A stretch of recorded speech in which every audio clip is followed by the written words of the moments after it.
Today, we're diving into something that, well, it kind of tries to rewrite a huge chunk of our physics textbooks.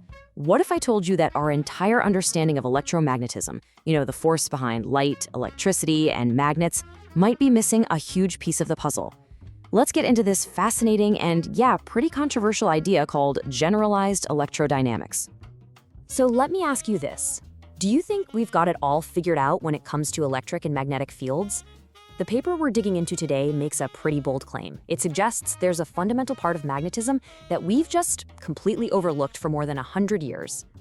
All right, here's the game plan. First, we'll do a quick review of the standard stuff you learn in school.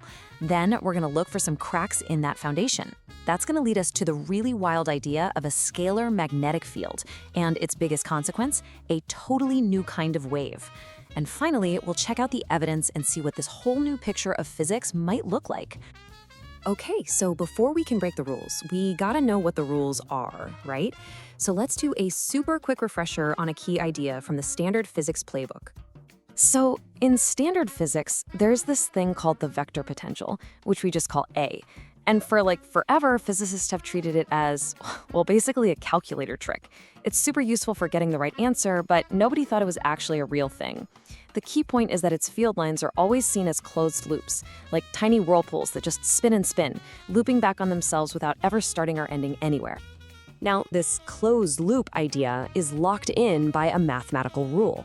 The jargon is div A equals 0, but all you really need to know is that it's a condition that says these field lines can't have a beginning or an end. There are no sources and there are no drains, no faucets, no sinks. They just have to go in circles forever. And this isn't some minor detail. It's a core assumption of how we've understood electromagnetism for a long, long time. But what if that assumption is wrong? What if there are cracks in this foundation we've built everything on? Because that's what some researchers are saying. They're pointing to experience, weird paradoxes that just don't quite fit the standard model. And that's exactly where this paper jumps in. The author, Tomlin, basically says, hey, the reason we can't explain these weird results is because we're treating the vector potential like a ghost in the machine. And that's the whole reason for this generalized theory, to try and plug those gaps. So this is where it gets really interesting. This is the heart of the whole idea. The theory asks a really simple but totally radical question. What if the vector potential isn't just a trick? What if it's real? And that one simple change flips everything on its head. You've got the old way of thinking. It's just a tool, its field lines are closed loops, that's it. But the new view says, no, it's a real physical thing. And if it's real, its field lines don't have to be closed. They can actually start somewhere and end somewhere. They can flow, kind of like water from a source to a drain.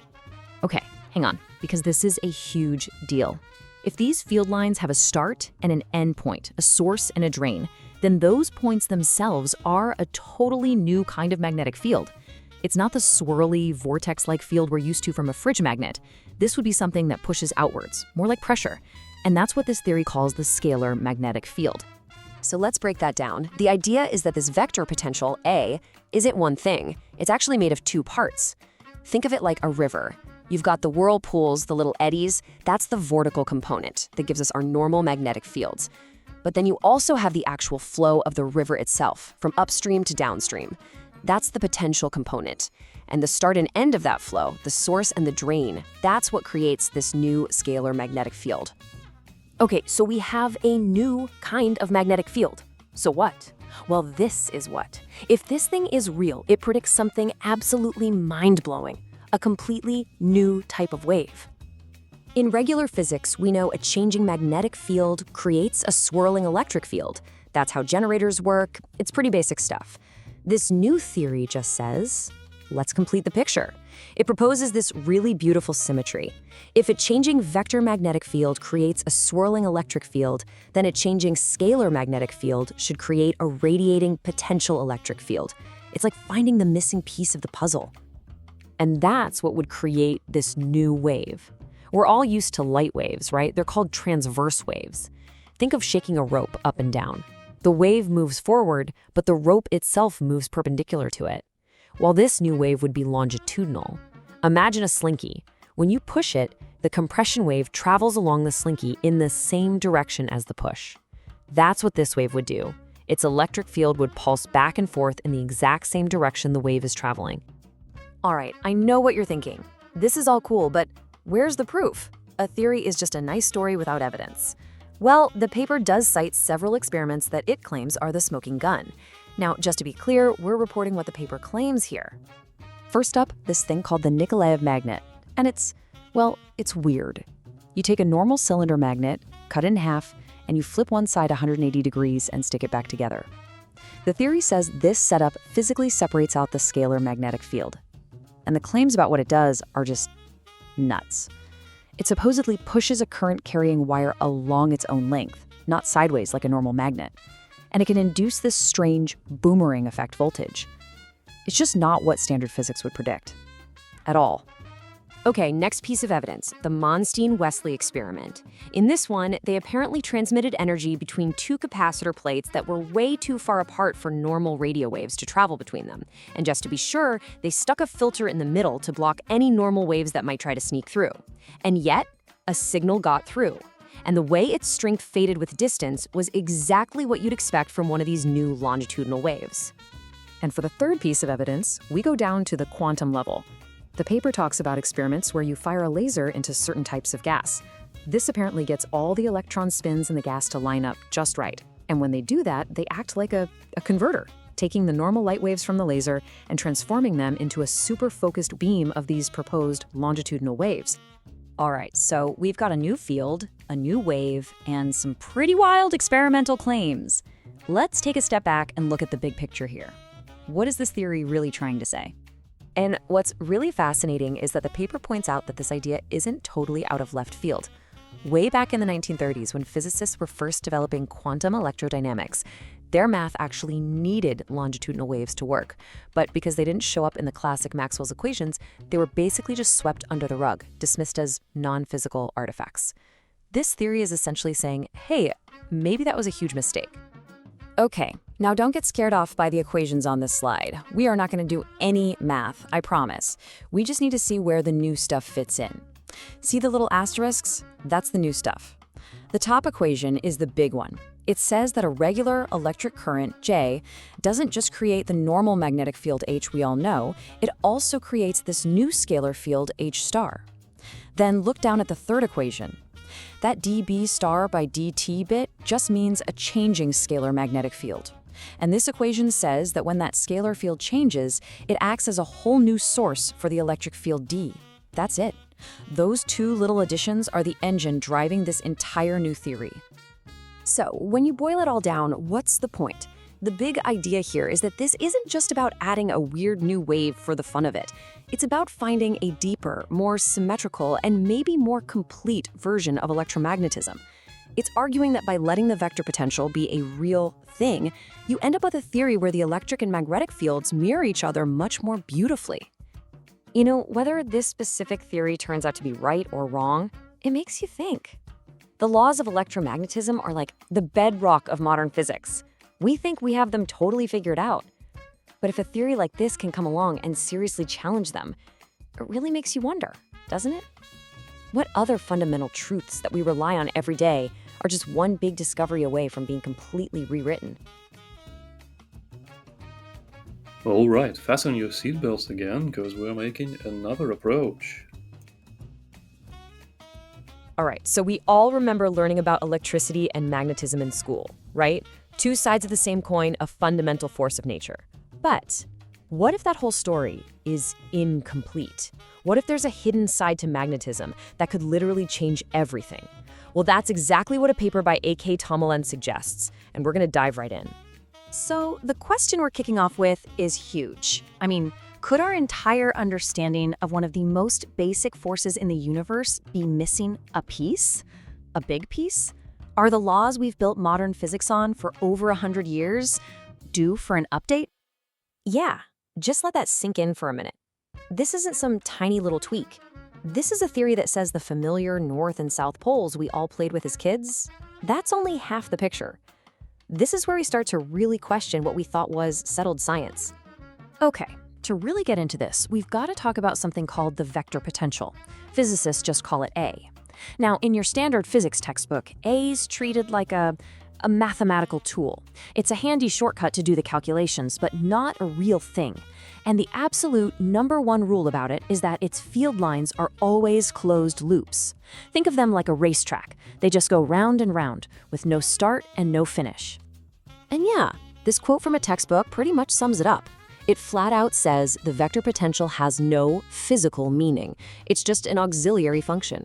Basically, it's a ghost in the machine, helping the math work. Keep that idea in your head, because it's the very foundation this new theory is about to put a crack in. So the big what if is, what if that ghost in the machine is actually real? What if that auxiliary function is describing something physical? This is where things get really interesting, because the paper proposes something wild. It completely knew a second kind of magnetic field. And this really breaks down the core of the argument. You've got standard electrodynamics on one side, saying those vector potential lines are always closed loops, a mathematical convenience. But then you have this generalized theory on the other side, and it just throws that rule out the window. It says, nope, div A doesn't have to equal 0. The field lines can have a start and an end.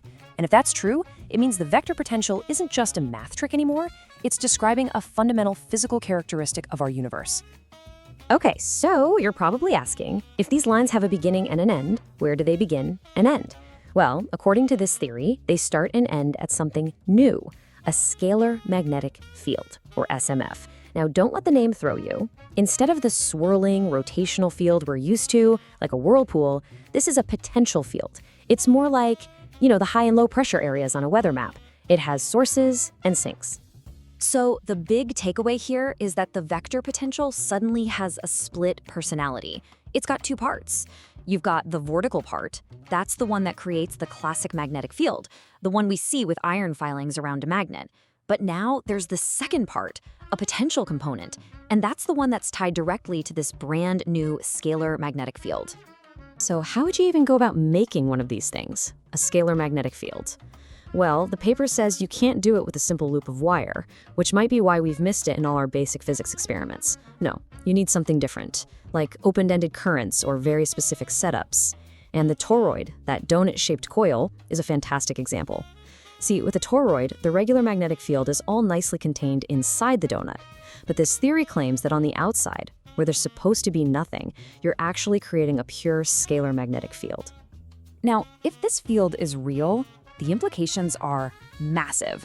We're talking about rewriting the very rules of the game. The bedrock of electromagnetism, Maxwell's famous equations, would need an update. We're not talking about tossing them in the trash, but more like adding a new chapter. So here you can see the before and after. On the left, you've got the classic Maxwell's equations we all know, and on the right, the proposed new versions. Now look closely. Two of the equations, Faraday's law and Gauss's law for magnetism, they're exactly the same. But look at Ampere's law and the electric Gauss's law. You can see these new terms highlighted. Again, these aren't corrections to fix a mistake. They're additions designed to include the effects of this new scalar magnetic field. And what did those new terms do? Well, basically, those bits with the stars next to them, the H star and B star, they're the mathematical description of this new scalar field and how it behaves. And here's something that gets physicists really excited. Adding these terms actually makes the whole set of equations more beautiful, more symmetrical. And in physics, symmetry is often a huge hint that you're on the right track. Okay, so we've got a new field, new equations, and all of that leads to what is probably the most mind-blowing prediction of this entire theory. Get ready for this. A completely new type of electromagnetic wave. Right, so every single EM wave we've ever detected, light, radio waves, microwaves, you name it, they're all transversal. The analogy of shaking a rope is perfect. The wave moves forward, but the rope itself wiggles up and down, perpendicular to the direction of travel. What this theory predicts is a longitudinal wave. Think about pushing a slinky. The compression wave travels along the slinky in the exact same direction as the push. And this new kind of wave, this E-wave, is what would carry that new scalar magnetic field. And get this, even though they are a totally different kind of wave, the theory predicts they travel at c. Yep, the exact same speed as light. Okay, let's just pause for a second. We've got a new field, tweaked equations, a brand new kind of wave. These are some pretty wild claims. So the big obvious question is there any proof, any evidence at all to back this up? Well, the paper does point to some potential evidence. It mentions experiments by a guy named Nikolaev who built these special magnets. There's another experiment by Monstein and Wesley where they apparently saw energy transfer between two capacitor plates even when all the standard waves were blocked. But maybe the most interesting breadcrumb comes from quantum physics. You see, the math of quantum electrodynamics has always needed these longitudinal bits to work, but physicists have usually just swept them under the rug, calling them non-physical artifacts. So you see, this whole thing isn't just some abstract idea cooked up in an office. It's a genuine attempt to explain real experimental results. Things that just don't quite fit. Things that seem paradoxical under our current rules. It's about trying to solve actual puzzles in physics. And that's where we'll leave it, with a really provocative thought. What we've been looking at is a direct challenge to one of the most solid pillars of modern physics. And it just makes you wonder, right, if a fundamental force that we thought we understood completely, electromagnetism, could have a whole hidden side to it, what else in all of settled science might just need a second look? Well, congratulations for surviving this turbulent flight. As you can see, we need to do a ton of calculus to work with all this stuff. But even before calculus, there is algebra as the foundation. Like in AC analysis, for example, imaginary quantities allow it to be reduced to just algebraic situation and not have to deal with that exposed calculus. So to just wind down from all this stuff we've been through now, feel free to just let the video roll and enjoy the little algebra discussion that's going to follow right now. Hey everybody, welcome back. You know, if you're anything like me, you just love getting your hands dirty, really digging into how things work, right? Circuits, physics engines, the whole shebang. But I've noticed something, the one thing that if you can really nail it, unlocks pretty much everything else. Let's jump in. So I'm gonna let you in on a little secret. It's something every single serious engineer or scientist eventually learns, sometimes the hard way. There's this common thread, this one skill that runs through all the cool advanced stuff we love to talk about. And if that one skill is shaky, man, it will absolutely hold you back. I don't care how brilliant you are. And here it is. This is the secret weapon. It's not the crazy high-level calculus or vector analysis that actually trips people up when they're trying to design, say, a power supply or model a system in software. Nope, it's the basics. To really command those advanced equations with total confidence, you need an absolutely rock-solid, unshakable grasp on high school algebra. I know, it sounds almost too simple, but it's the truth. So I want you to be honest with yourself for a second. How solid is your foundation really? When you look at an equation, do you instantly see the path forward? Or do you feel that little split second of hesitation, that little flicker of doubt? Because you know what? That hesitation, that's the tiny gap that separates just tinkering around from real creative design engineering. Look, you can get surprisingly far just by messing around, right? Trial and error, swapping components, it's fun. But if you're really serious about building something truly new, something from the ground up, you will eventually hit a wall. It's that point where you have to stop guessing and start calculating. And that wall, my friends, is built brick by painful brick with algebra. This is a problem I've seen so many of you bring up in the comments, which is exactly why I am so excited to show you something I found that just nails this problem. So for anybody out there who felt that little flicker of doubt we just talked about, I want to introduce you to AlgePrime. I've been looking for a resource like this for a long time, and I gotta say, I think it's a perfect fit for our community, because it's built to fix that exact foundational weakness we've all struggled with. So what is AlgePrime exactly? Well, it's a complete, really high-end algebra video series. And look, this isn't just some random playlist of tutorials you'd find online. No way. This is a meticulously designed program built by actual mathematicians, but, and this is the key part, it's designed for people like us who need to apply these skills, not just pass the test. It's all about building that foundation from the ground up, the right way. And really, it's all about this transformation. It's about going from that chaotic, frustrating feeling of kind of wrestling with the math to a place where you're calm, you're confident, and you're just building whatever it is you can dream up. A new circuit, a slick piece of software, you name it. It gets you ready to build, instead of being stuck struggling with the basics. Okay, so how does it actually do that? How does it get you there? Well, it's not just about passively watching a bunch of videos. It's about the structured, deliberate path it puts you on, building your skills one solid step at a time. This is what really makes it different. First, the whole journey is carefully guided, so you never feel lost or overwhelmed. Second, and I love this, It constantly connects the abstract math concepts to practical real-world problems. You know, the exact kind of stuff we're always tackling on this channel. The explanations are designed to give you those aha moments, and you can actually track your progress, which is just incredibly motivating. It's a whole system, really, designed for true mastery. But it's actually more than just a series of lessons. AlgePrime gives you a full toolkit of resources. I mean, everything is designed to support your learning from every possible angle. Let's break down everything you get. And this is what I mean by a complete toolkit. You don't just watch, you do. You get interactive problem sets to really hammer the skills home. You get downloadable reference materials so you can review things whenever, even offline. There's even a community so you're not going through it alone. And of course, you get unlimited access to everything on any device so you can make it fit into your life, not the other way around. All right, let's talk about the investment. For the entire complete series, that's all 150 episodes, lifetime access to all the videos, the problem sets, the community, the whole shebang, it's a one-time investment of $4,499. Now, I know that's a significant number. Of course it is. And the people who created AlgePrime, they totally get that. That's why they've done something that, honestly, just completely removes all the risk for you. They have a 60-day, no questions asked, money-back guarantee. Let that sink in. You can go through a huge chunk of the course for 2 full months, and if you don't feel like it's totally transforming your understanding, you get a full refund, period. That's how incredibly confident they are that this thing works. So, if anything we've talked about today is hitting home for you, if you've ever, even for a second, felt like your math foundation could be stronger, then this is it. This is your opportunity to finally change that for good. The next step couldn't be simpler. Just head on over to algeprime.com. That's ALGEPRIME.com. You can check out the entire curriculum there. They've got sample lessons you can watch. You can see everything for yourself and decide if this is the right path for you to finally build that foundation you need. So let's just end on this thought. All the most complex, exciting, groundbreaking work in science and engineering, it's all out there, waiting for you. Don't let a shaky foundation be the one thing that holds you back from being a part of it. Thanks so much for your time today. Thanks for watching to the end of this video. If you want more content like this, there is a playlist that should be popping up right now. Stay tuned for more. I've also made this free video for you with solutions for creativity, financial strength, and online security.